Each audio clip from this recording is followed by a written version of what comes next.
Véritable prouesse de l'exploration spatiale, la sonde Cassini, à près d'1,5 milliard de kilomètres de la Terre, modifie notre compréhension de Saturne. Cassini a mené la mission interplanétaire la plus réussie de l'histoire. Il peut y avoir de la vie dans le système saturnien. Elle a scruté les mystères de ces merveilleux anneaux et de ces quelques 60 lunes fascinantes.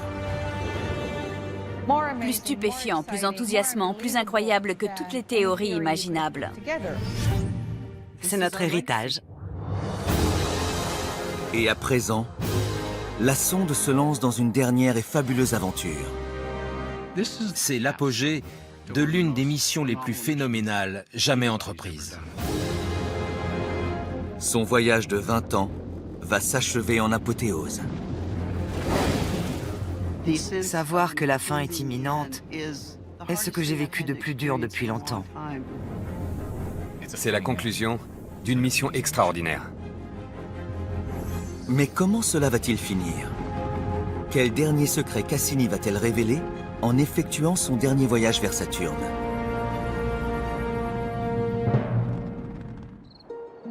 Pasadena, en Californie. Au Jet Propulsion Laboratory, l'ambiance est tendue.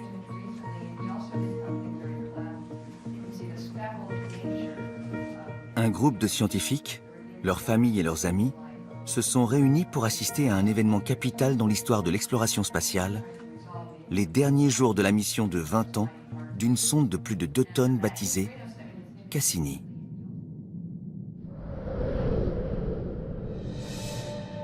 Cassini se trouve à près d'1,5 milliard de kilomètres de chez nous, au-delà des planètes telluriques Mercure, Vénus, la Terre et Mars, au-delà de la ceinture d'astéroïdes et de la puissante Jupiter.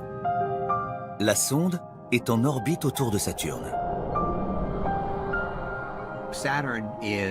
De l'avis général, c'est la plus magnifique des planètes.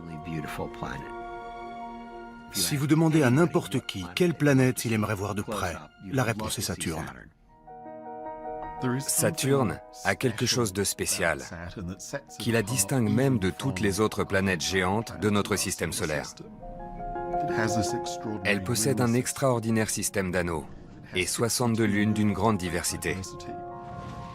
Dans un certain sens, plus que toutes les autres planètes géantes, Saturne est un système planétaire à elle seule. Depuis plus de 10 ans, Cassini accumule les découvertes sur la planète, sur ses splendides anneaux, et ce qui est peut-être le plus surprenant, sur une petite lune qui pourrait héberger la vie.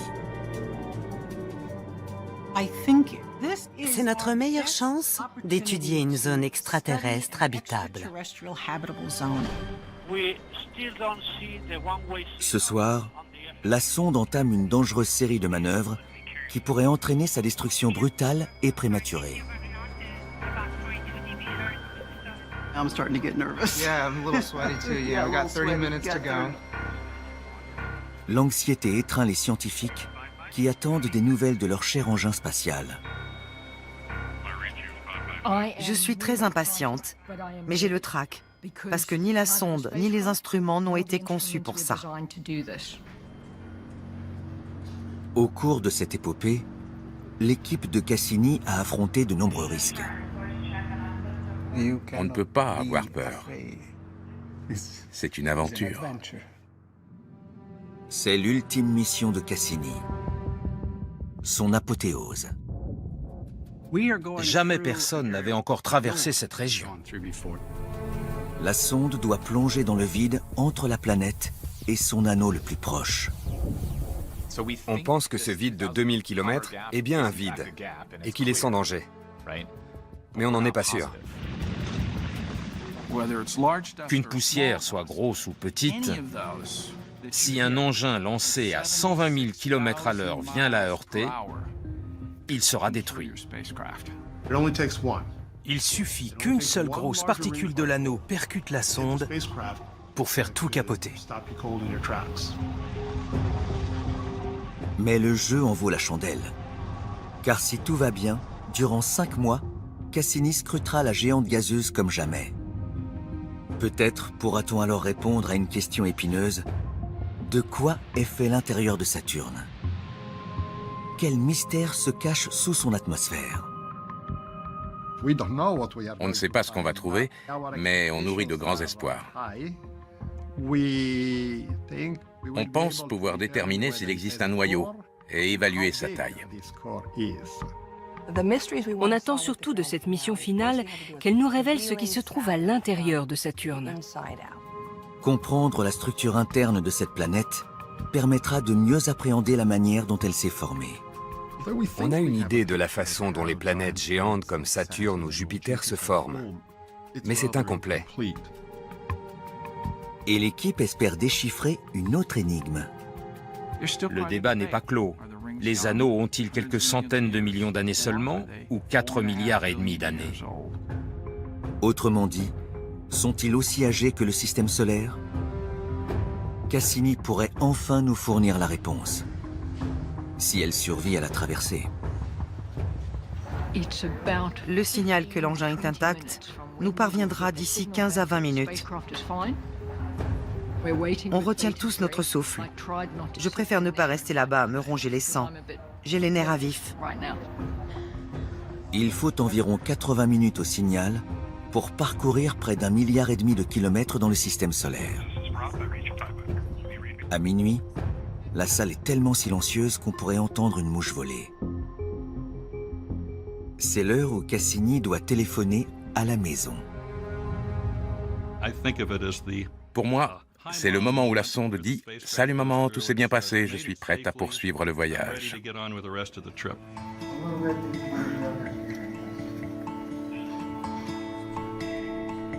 L'appel arrive enfin.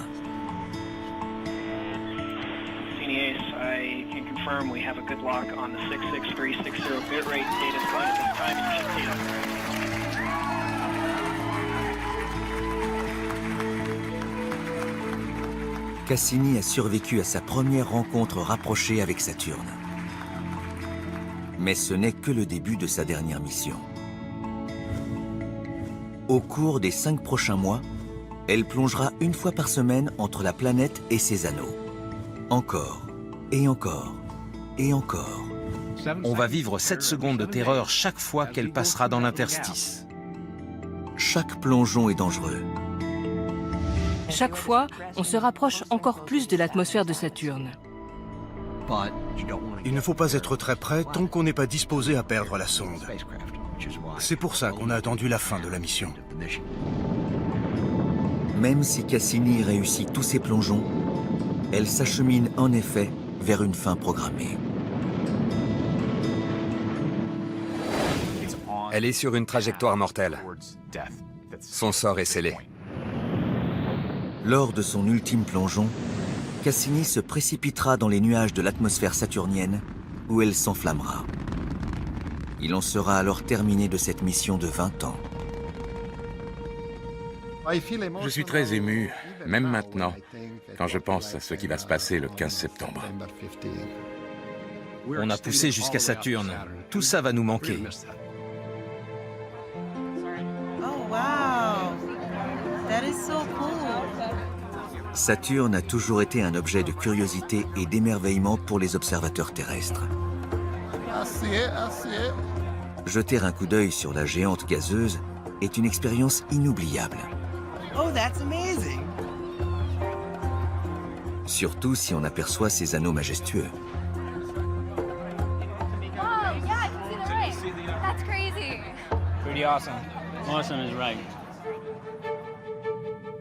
Saturne tire son nom du puissant dieu romain de l'agriculture et du temps. C'est la deuxième plus grande planète de notre système solaire, avec un volume équivalent à 750 fois celui de la Terre. Elle n'a pas de surface sur laquelle on pourrait marcher. Elle est principalement composée d'hydrogène et d'hélium, ce qui la rend incroyablement légère. En fait, si on la plongeait dans un lac assez grand, elle flotterait. La géante gazeuse est balayée par des vents violents qui peuvent atteindre 1800 km/h. Ce sont parmi les plus rapides jamais enregistrés dans le système solaire. Quant à sa température, elle est glaciale, moins 180 degrés Celsius. À son pôle nord, un énorme courant circule dans 6 directions différentes. On l'appelle l'hexagone. On pourrait mettre 2 terres dans cet espace et il y aurait encore de la place. Depuis 2004, l'équipe imagerie de Cassini, dirigée par Caroline Porco, a pris des centaines de milliers de clichés époustouflants. C'est une planète extraordinairement belle. Elle est la reine de beauté du système solaire, c'est indéniable. Plus de 10 années d'exploration ont offert à l'équipe Cassini l'occasion unique de voir les couleurs de l'hexagone passer du bleu de l'hiver à la brume dorée de l'été, quand l'atmosphère de Saturne réagit à la lumière solaire. Et elle était aux premières loges pour assister à un événement historique. Il y a eu 6 orages géants depuis la fin du 19e siècle. Les astronomes les ont observés depuis la Terre. Lorsque Cassini était en orbite autour de Saturne, avec tous nos instruments en état de marche, on avait une chance sur 3 d'en voir un. Et on en a vu un. On a pu l'observer depuis sa naissance, le 5 décembre 2010, jusqu'à fin 2011. Il a fini par encercler toute la planète, la queue a rejoint la tête, puis il s'est dissipé. Les scientifiques de la mission étudient encore ce monstre. Ces 13 dernières années, les spécialistes de l'image n'ont cessé de photographier l'atmosphère turbulente de Saturne. Ils ont même filmé la foudre sur cette autre planète. Cet orage est plus grand que les États-Unis continentaux et ses éclairs 1000 fois plus puissants que ceux qui frappent la Terre. Au bout d'un moment, le climat terrestre devient ennuyeux. Alors on va voir ailleurs et on se dit « Non, mais tu te rends compte de ce qui est possible ». Ça permet d'élargir notre vision de la Terre. Et ça nous aide à comprendre l'infinité de configurations que peut avoir une atmosphère planétaire. Une fois qu'on a compris, on peut revenir en arrière et se dire « Je vais porter un regard un peu différent sur ce qu'on observe sur Terre ».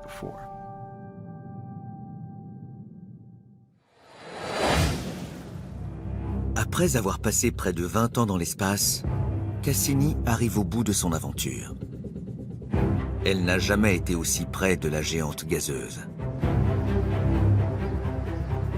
Cela fait 2 jours à peine qu'elle a effectué son premier plongeon entre la planète et son anneau interne.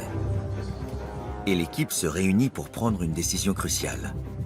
Faut-il mettre la sonde une nouvelle fois en danger? D'abord, il faut déterminer à quel point elle a été abîmée lors de son premier plongeon. C'est à William Kurtz de le découvrir. Il est chargé de l'instrument de mesure des ondes radio et plasma. C'est le seul instrument capable de détecter l'impact des poussières sur la sonde. William Kurtz convertit ces chocs en signaux audio. Il passe d'abord un enregistrement de 2016, effectué alors que Cassini volait à proximité d'un des anneaux de Saturne, l'anneau F.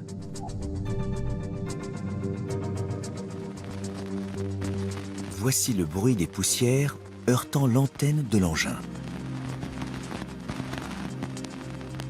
Est-il comparable à celui entendu durant le premier plongeon de Cassini entre les anneaux et la planète?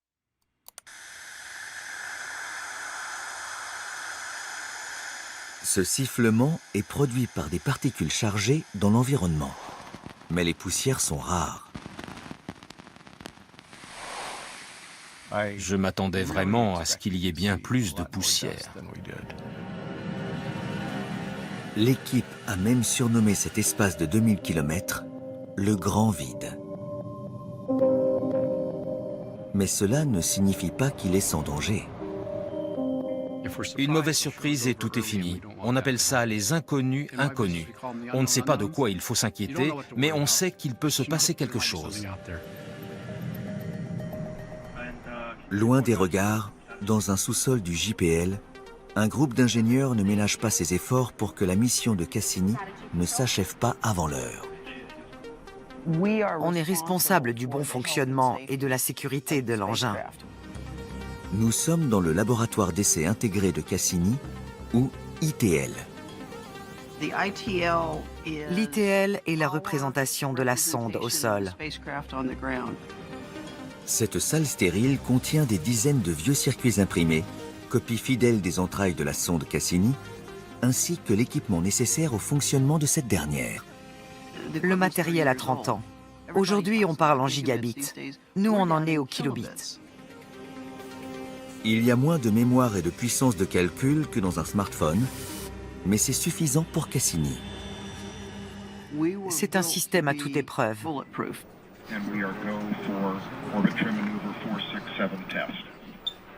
Dans la pièce adjacente, l'équipe de Julie Webster emploie ce vieux matériel pour tester les manœuvres d'urgence au cours des derniers plongeons.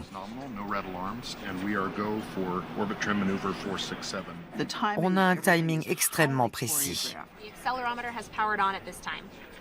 On intervient presque à chaque seconde sur l'engin, en tout cas à chaque minute.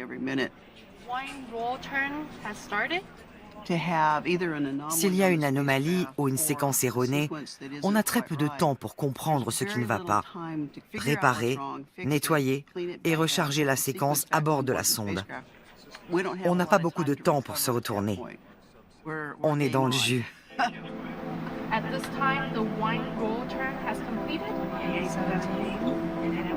Mais comment l'équipe parvient-elle à suivre un engin situé à près d'1,5 milliard de kilomètres? On a une carte d'environ 2400 étoiles. Ces étoiles sont celles qu'utilisaient les marins pour se repérer avec un sextant. Comme un navigateur il y a des centaines d'années, Cassini observe les astres qui l'entourent et compare leur position avec celle de la carte stellaire embarquée. Elle est intégrée dans le logiciel de vol. On sait toujours où on est. La technologie de pointe nous a permis d'améliorer l'observation du système solaire. Nous pouvons même voir des galaxies très éloignées de la nôtre. Mais c'est au XVIIe siècle qu'une poignée d'astronomes qui s'efforçaient de voir au-delà de la Terre a inventé cet outil révolutionnaire, le télescope.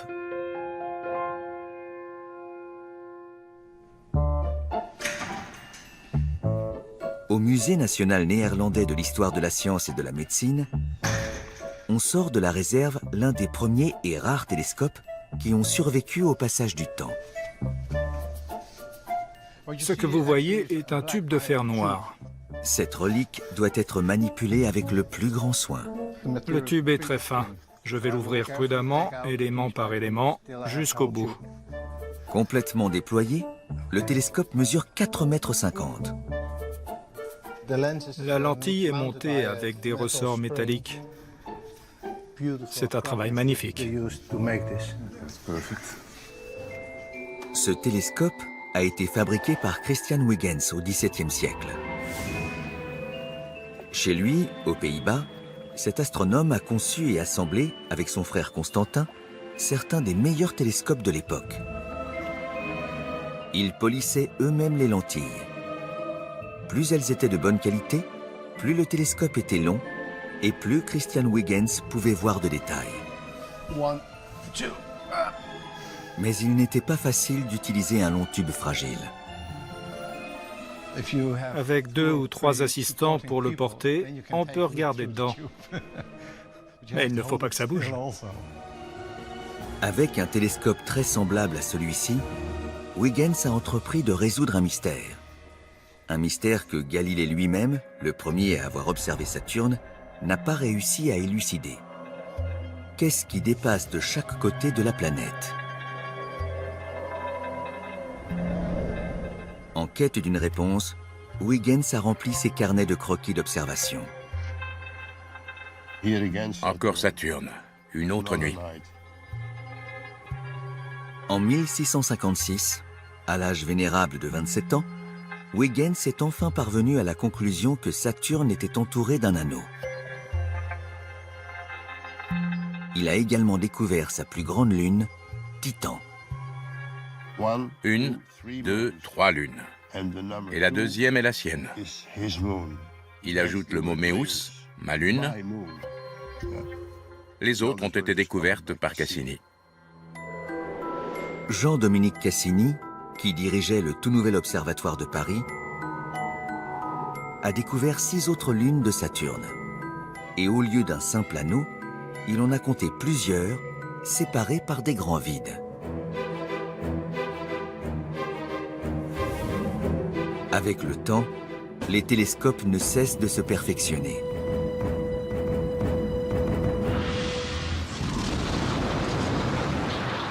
Puis, au XXe siècle, nous accomplissons l'inimaginable. Nous les envoyons dans l'espace. En 1979, Pioneer 11 passe près de Saturne et transmet des images qui nous rapprochent comme jamais du cosmos. Un an plus tard, dépassant toutes nos attentes, les caméras dernier cri des sondes voyageurs survolent Saturne. À l'époque des voyageurs, on pensait que rien ne pouvait les surpasser. Vient ensuite Cassini, équipé d'une série d'instruments scientifiques conçus pour explorer Saturne, ses anneaux et ses lunes dans leurs moindres détails. Cassini, c'est le Battlestar Galactica. Elle est bourrée d'instruments. C'est un vaisseau amiral.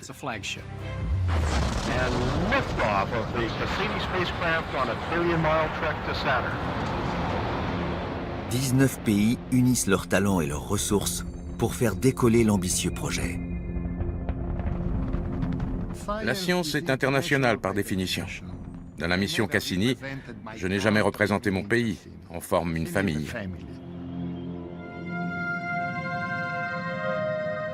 7 ans plus tard, la sonde atteint Saturne et l'équipe se prépare à explorer l'un des objets les plus fascinants du système solaire, Titan, la plus grande lune de la planète. Avant l'arrivée de Cassini, Titan était une terra incognita. C'était donc un grand événement. Cette terre inconnue possède une atmosphère si épaisse que 25 ans plus tôt, la sonde voyageur n'a pas pu voir à travers. Elle a en revanche détecté une étonnante particularité. L'atmosphère de Titan est principalement composée d'azote, comme celle de la Terre.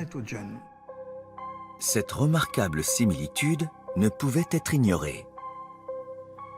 Les scientifiques brûlaient d'y retourner.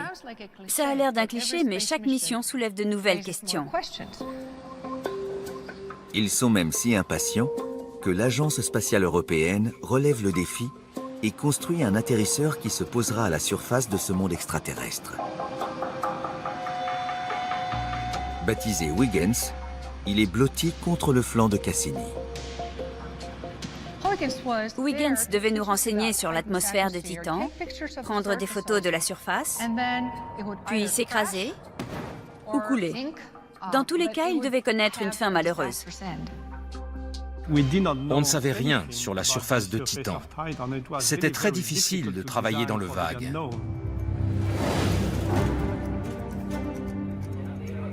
Leurs efforts seront-ils récompensés?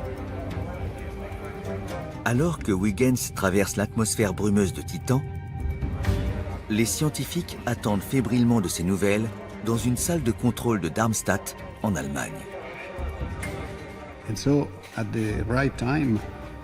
À l'heure dite, on commençait à être un peu nerveux. C'est alors qu'ils reçoivent un signal. Huygens a survécu à sa descente sur Titan.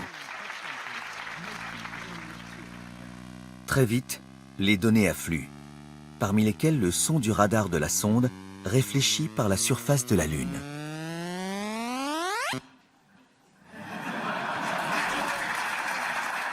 I think this is the best techno music we've ever heard. Durant sa descente, Huygens mesure des vents soufflant à 435 km/h. Il confirme que l'atmosphère de Titan est principalement constituée d'azote et contient du méthane et de l'éthane. Et enfin, il offre au monde un premier aperçu de ce qui se cache sous cette brume épaisse. J'ai cru que c'était une blague. Ça ressemblait tellement à une image de la surface de Mars. Mon collègue a dit « c'est Titan ». J'ai répondu que c'était impossible. Il y avait des pierres et elles étaient rouges. Il a dit « c'est Titan, tu ferais mieux de t'y habituer ». Cassini continue à explorer Titan pendant 10 ans. Elle effectue plus de 100 survols. L'atmosphère supérieure était une fabrique produisant d'énormes quantités de composés organiques très complexes. Ces molécules chutaient ensuite dans l'atmosphère, elles atterrissaient à la surface et formaient des dunes organiques. Des dunes immenses, aussi grandes que celles du désert du Sahara, au bord de longs canaux ressemblant à des rivières. Titan a été entièrement cartographiée et elle est presque aussi variée que la Terre. Les radars et les caméras infrarouges nous montrent une lune constellée de dizaines de lacs. En fait, Titan est le seul objet céleste connu de notre système solaire dont la surface présente des nappes liquides, à l'exception de la planète Terre, bien sûr. Que verrait-on depuis le bord d'un lac sur Titan? Est-ce que ce serait comparable à ce qu'on voit depuis le bord d'un lac terrestre? Nous sommes sur les berges du Cayuga, dans l'État de New York. La vue qu'on a d'ici n'est pas très différente de celle qu'on aurait depuis le bord d'un lac de Titan. Derrière moi, le beau ciel bleu se reflète à la surface de l'eau et lui donne sa couleur bleue. Sur Titan, le ciel serait brumeux et orangé. Et le lac reflèterait cette teinte orangée. Un examen plus poussé révèle qu'il n'est pas rempli d'eau, mais d'un mélange de méthane et d'éthane semblable au gaz naturel liquide. En fait, l'ensemble des lacs et des mers de Titan représente 300 fois le volume des réserves de gaz prouvées sur Terre. Imaginez maintenant un paysage qui ressemble au désert rocheux du sud-ouest des États-Unis. Le sol est un mélange de fragments de glace d'eau et de composés organiques à la texture de copeaux de plastique ou de billes de polystyrène. Parfois il pleut. Et quand il pleut sur Titan, les gouttes tombent très lentement et s'écrasent en faisant de grosses éclaboussures. Parce que la pesanteur équivaut à 1/7 de celle de la Terre, et donc à celle ressentie sur la Lune. Enfin, puisque l'atmosphère est plus froide et plus dense, le son voyage plus vite que sur Terre, et le bruit des vagues nous parvient plus compressé et peut-être légèrement décalé. Ma voix elle-même serait plus étrange et complexe. Et j'espère que vous retenez votre souffle, parce que si l'atmosphère de Titan contient surtout de l'azote, comme celle de la Terre, il n'y a pratiquement pas d'oxygène. Si vous pouvez visualiser tout cela, bienvenue sur les rives d'un lac sur Titan. Ça ressemble beaucoup à la Terre. La pluie, les lacs, les rivières, l'érosion, les nuages. Il y a là un charme romantique auquel je n'échappe pas. Je viens d'Écosse, un pays froid où il pleut beaucoup. Et je déteste la pluie. Mais j'aime à penser que je suis privilégié de vivre dans l'un des 2 seuls mondes du système solaire où la pluie tombe et vient grossir les rivières. L'autre, c'est Titan. Mais Titan n'est pas la seule lune à éveiller l'intérêt de l'équipe. Saturne est entouré de 62 satellites, peut-être plus. Parmi eux, Prométhée, qui a l'air d'une pomme de terre, Janus, qui ressemble à une boulette de viande, et Mimas, remarquablement semblable à l'étoile de la mort de la guerre des étoiles. N'oublions pas Japet, la lune yin et yang, qui a une face aussi noire que la nuit et l'autre aussi brillante que la neige.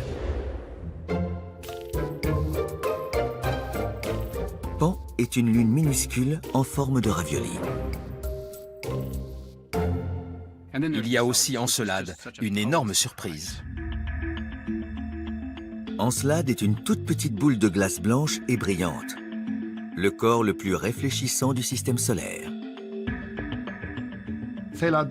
Encelade est un petit objet d'un diamètre inférieur à 500 km, la distance entre Los Angeles et San Francisco. Et tout le monde s'attendait à ce qu'il soit mort. Encelade recèle un grand mystère. Son pôle nord est criblé de cratères. Les impacts d'astéroïdes étaient fréquents il y a des milliards d'années. Mais son pôle sud est étonnamment lisse, presque dépourvu de cratères.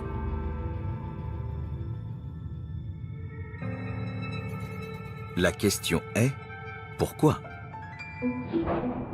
Au début de la mission, le magnétomètre, un instrument qui mesure les champs magnétiques, capte une chose étrange. C'était spectaculaire. On aurait dit un panache de vapeur d'eau jaillissant du pôle sud. À peu près au même moment, les caméras de Cassini filment une image stupéfiante. Voilà ce qu'on a vu. Des dizaines de jets fins provenant du pôle sud. D'autres instruments, conçus pour détecter les composants chimiques des gaz et de la poussière, montrent que ces jets, ou panaches, sont constitués de glace d'eau. Encelade crache 1 millier de tonnes de glace par heure. Une partie retombe comme de la neige fraîche et crée la surface lisse et blanche du satellite. C'est très surprenant. On s'est demandé comment c'était possible. Cette lune était censée être froide et morte. Lors des survols suivants, Cassini s'approche encore plus près et découvre d'autres indices. L'analyse de la matière émise par Encelade a montré qu'elle contient des molécules organiques, des molécules carbonées, des molécules azotées. Et un minéral que personne ne s'attendait à trouver, du sel. Les granules de glace étaient de l'eau de mer gelée. De l'eau de mer gelée jaillit d'énormes failles au pôle sud, et de la chaleur irradie de ces failles. Voici le pôle sud. Ces fissures émettent plus d'énergie que n'importe quelle autre région d'Encelade. C'est comme si sur Terre, davantage de chaleur émanait de l'Antarctique que de l'équateur. Si des geysers d'eau de mer gelée s'échappent de ces fractures, pourrait-il y avoir de l'eau liquide sous la surface gelée du satellite? Il a fallu 10 ans de données pour répondre à cette question. C'est un instrument de mesure de la gravité qui permet de résoudre le mystère. À partir du champ de gravitation, on peut déduire ce qui se cache à l'intérieur. Et ce qu'on découvre est stupéfiant. Les données gravitationnelles révèlent la présence de quelque chose de plus dense que la glace, l'eau. C'est un indice important. Il existe un océan souterrain. Un océan situé à une trentaine de kilomètres sous la croûte glacée. L'océan sous la surface d'Encelade ne se limite pas à la région du pôle sud. Il est global. Et ce n'est pas tout. On a trouvé de minuscules particules de silice. Et le plus étonnant, c'est que ces nanoparticules n'ont pu se former que dans de l'eau très chaude. Soudain, les pièces du puzzle se sont mises en place et on s'est dit qu'il existait peut-être des cheminées hydrothermales sur le fond marin d'Encelade. Non seulement il y a de l'eau liquide, mais elle est chaude. Sur Terre, on a découvert des sources hydrothermales dans les océans, des ouvertures dans le fond marin d'où jaillit de l'eau chaude. L'obscurité règne et il fait froid. Mais la vie foisonne. D'après les biochimistes, c'est dans des milieux comme celui-ci que la vie est peut-être apparue, il y a des milliards d'années. Pour en apprendre davantage, Cassini se rapproche encore plus des panaches et fait une autre découverte extraordinaire. Au cours de ce dernier survol, nous avons détecté du H2 dans le geyser. Le H2 est une forme d'hydrogène présente autour des cheminées hydrothermales terrestres. Le H2 est un nutriment pour les systèmes microbiens. C'est comme du bonbon pour microbes. Est-ce que ça pourrait être de la nourriture nécessaire à la vie? Que demander de plus? On est allé sur Saturne et on a découvert ce qui est peut-être le meilleur endroit du système solaire où chercher de la vie. Personne ne peut affirmer qu'il y a de la vie sur Encelade, mais c'est une possibilité. Non seulement les panaches d'Encelade constituent des indices prometteurs de vie extraterrestre, mais leurs particules glacées créent également l'une des caractéristiques les plus majestueuses de Saturne, son anneau E, le plus externe. C'est le seul anneau connu qui soit essentiellement formé d'échantillons de Lune.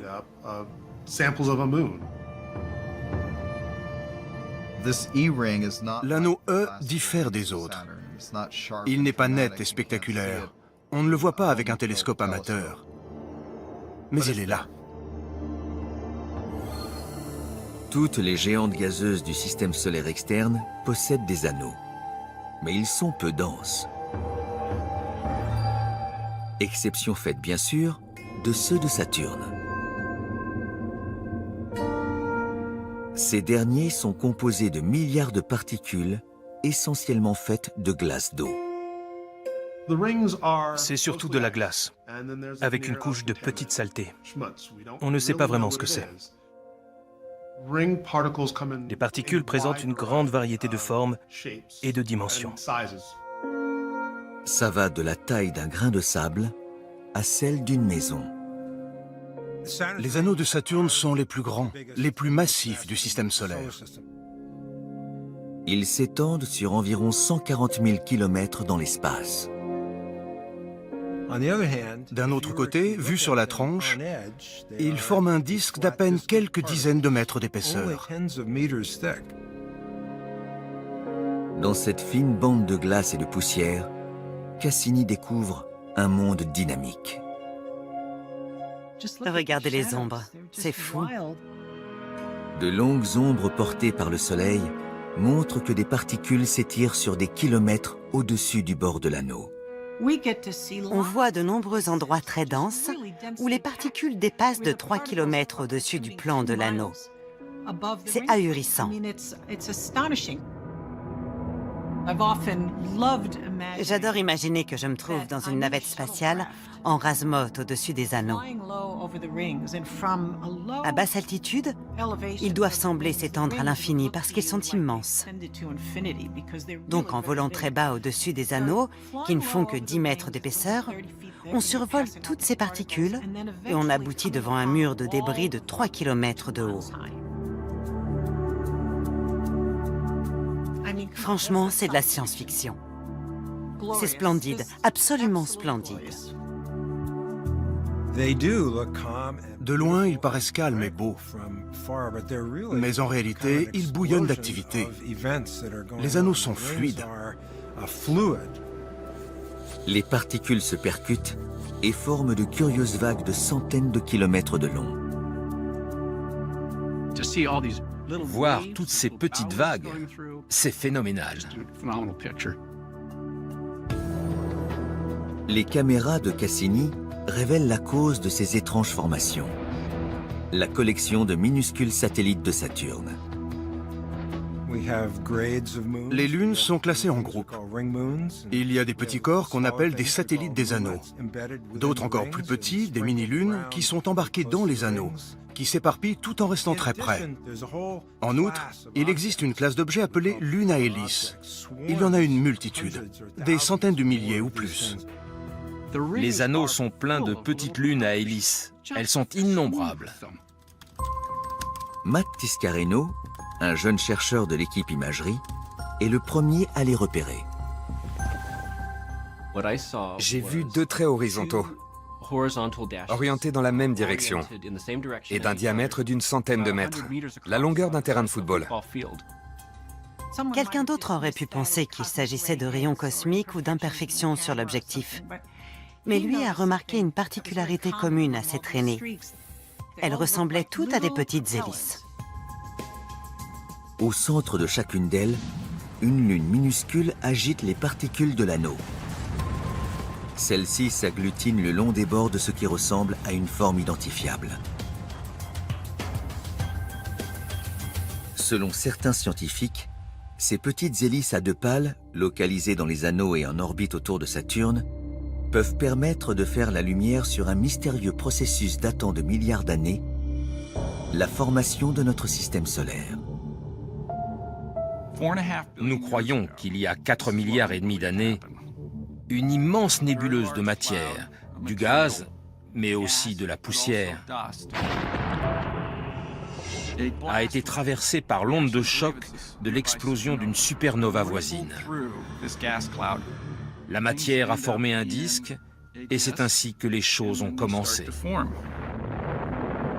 Le gaz et les poussières qui orbitent autour du jeune Soleil s'agglomèrent. Les cailloux deviennent des rochers. Les rochers des comètes grandes comme des montagnes. Les comètes se changent en protoplanètes et les protoplanètes en planètes. Au cours de centaines de millions d'années, les planètes prennent forme. Pour observer un tel processus, il n'y a pas de meilleur endroit dans le système solaire que les anneaux de Saturne. En étudiant les hélices et d'autres agrégats qu'on a vus dans les anneaux, on comprend mieux comment un disque de gaz et de poussière aurait pu former de plus gros objets et des planètes. Les hélices sont un peu les graines d'où ont germé les planètes. Mais il y a un hic. Ces hélices ne peuvent pas devenir des planètes adultes. Elles sont un peu frustrées, dans la mesure où elles sont incapables d'achever leur formation parce qu'elles sont trop proches de Saturne. La puissance de la gravité de Saturne les sépare. Elle empêche les particules de fusionner. C'est comme la formation de bébés planètes, mais à un stade de développement interrompu. Ils ne grossissent pas beaucoup. On assiste là au processus initial. Il a atteint son terme dans le système solaire il y a des milliards d'années, mais on le voit à l'œuvre dans les anneaux de Saturne et c'est exceptionnel. Retourner dans les anneaux de Saturne avec Cassini nous a offert l'occasion en or de le découvrir. Ces 13 dernières années, Cassini a fait d'extraordinaires découvertes sur les anneaux de Saturne. Mais une question fondamentale reste sans réponse. Quel âge ont ces anneaux? Sont-ils apparus en même temps que la géante gazeuse il y a 4,5 milliards d'années, quand le système solaire s'est formé? Ou bien sont-ils beaucoup plus jeunes? Deux écoles de pensée s'affrontent. Pour nous, les anneaux de Saturne ne sont peut-être pas aussi vieux que le système solaire. Ils pourraient avoir 400 ou 500 millions d'années, être donc relativement récents. J'ai tendance à croire qu'ils sont sans doute plus vieux que plus jeunes. Alors que Cassini réussit un plongeon après l'autre, les scientifiques espèrent résoudre cette question une fois pour toutes. En juin 2017, des membres de l'équipe venus du monde entier se réunissent à l'Agence spatiale européenne à Noordwijk, en Hollande. Le 7e plongeon entre les anneaux venait d'avoir lieu et il nous a réservé plein de surprises. Chaque semaine, on a une nouvelle fournée de données et on fait... Tout s'accélère. Cassini accélère. Les données s'accélèrent, les découvertes. On ne s'ennuie jamais. Notamment quand il s'agit de sonder l'intérieur de Saturne. Pour cela, l'instrument clé est le magnétomètre, qui mesure le champ magnétique d'une planète. Mesurer le champ magnétique extérieur permet de comprendre ce qui se passe à l'intérieur. Jusqu'à présent, ce que montre le magnétomètre est tout à fait inattendu. Il y a un champ magnétique planétaire interne, mais il est très étrange. Il est différent de celui qu'on a observé sur toutes les autres planètes. Sur Terre, le champ magnétique est produit dans les profondeurs de la planète par l'agitation du métal liquide autour d'un noyau interne solide. Ça fonctionne comme une dynamo géante. D'après la théorie de l'effet dynamo, un champ magnétique permanent existe quand, à l'intérieur d'une planète, des fluides conducteurs d'électricité circulent selon ces mouvements rotatifs, ce qui génère le champ magnétique. Les mouvements rotatifs au centre de la Terre créent un champ magnétique sur une déviation de l'axe terrestre. Mais Michel Doherty ne trouve pas cette déviation sur Saturne. Je dirais simplement ceci. Personne du projet Cassini n'est au courant, à part 5 membres de mon équipe. On pense, en l'état actuel de nos connaissances, que l'axe de rotation de la planète et son axe magnétique sont superposés. Le problème, c'est que ça ne cadre pas avec la théorie de l'effet dynamo, l'explication actuelle du fonctionnement des champs magnétiques. Si c'est bien ce qu'on croit voir, le champ interne est généré autrement, ou alors il est en train de mourir. Qu'est-ce que cela nous apprend sur l'intérieur de la planète? Bien qu'elle soit surtout constituée d'hydrogène et d'hélium, les scientifiques pensent que Saturne, comme la Terre, possède un noyau solide. Selon nous, il y a un petit noyau au centre de Saturne. Mais le plus intéressant peut-être, c'est qu'il serait entouré d'une enveloppe d'hydrogène métallique. Cet hydrogène métallique est probablement la source du champ magnétique saturnien. Sur Terre, le champ magnétique nous protège du vent solaire, qui pourrait éroder notre atmosphère et rendre ainsi toute vie impossible. Sans lui, notre planète ressemblerait beaucoup à Mars, qui était autrefois plus chaude et plus humide. L'affaiblissement de son champ magnétique en a fait un désert stérile. Pour Michel Doherty, les données de Cassini évoquent la possibilité que le champ magnétique de Saturne soit également en train de mourir. Si cela arrivait sur Saturne, la surface gazeuse serait éliminée. Et je ne sais pas quelles en seraient les conséquences. C'est fou. Mais c'est la beauté de la science. Quelqu'un m'a demandé si je comprenais ces données et j'ai répondu « Non, c'est génial, hein? Ouais !»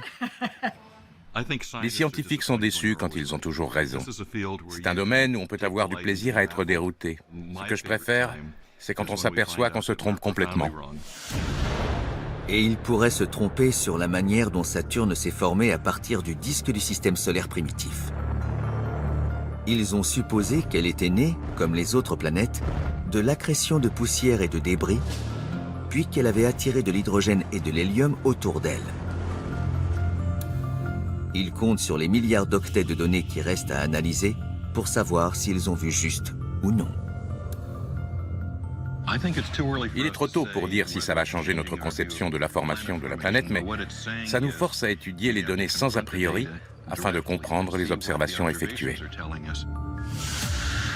Et ces dernières finiront peut-être par révéler l'âge des anneaux de Saturne. Un instrument qui mesure la masse pourrait fournir des indices capitaux. L'affaire sera conclue quand on aura découvert la masse des anneaux, grâce à Cassini.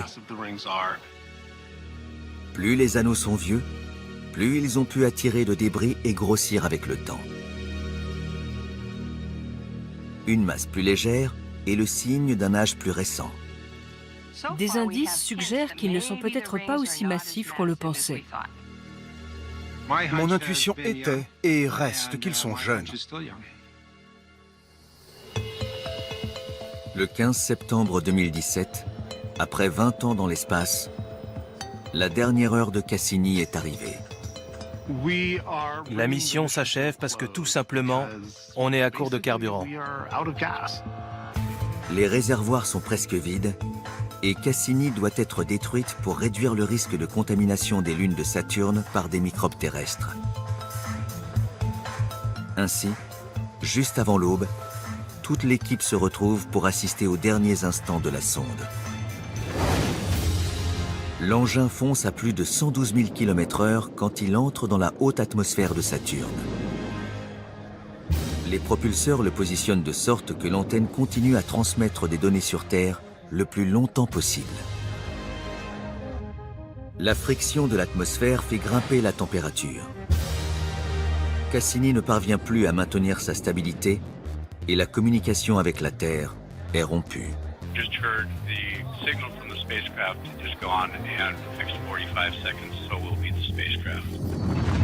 À près d'1,5 milliard de kilomètres de la Terre, Cassini commence à se désintégrer alors que la température atteint celle de la surface du Soleil.